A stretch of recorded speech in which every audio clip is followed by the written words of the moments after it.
Hey everyone, welcome back. Today, I have an amazing tutorial for you on how to import a UDP request config on SocksIP Tunnel. If you're looking for the latest VPN updates and hidden tricks, make sure to check out our blog. There's always something new to discover. And of course, please support us by hitting the like and subscribe buttons. Now let's get started. First, let's get the necessary UDP request file.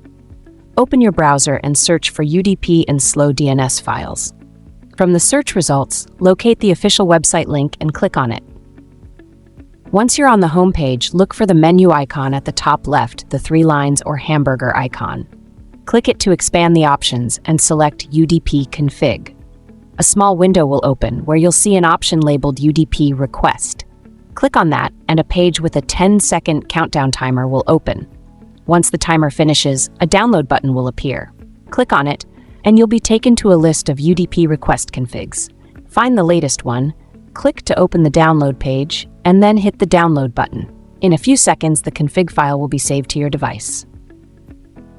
Next, let's make sure we have the latest version of the SocksIP Tunnel app. Open your device's Play Store, search for SocksIP Tunnel, and select it from the results. Hit the Install button, and once installed, go ahead and open the app. On the home page, locate the 3 dots at the top of the screen. A small menu will appear. Select the Import/Export button. Then click on Import, which will take you to your device's download folder. Locate the SocksIP Tunnel file you downloaded earlier and select it.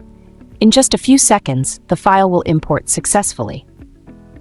Now that the file is imported, all that's left to do is hit the Start button.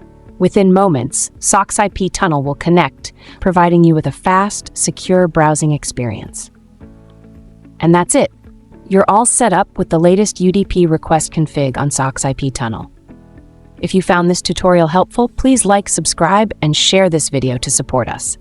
Thank you so much for watching, and I'll see you in the next video.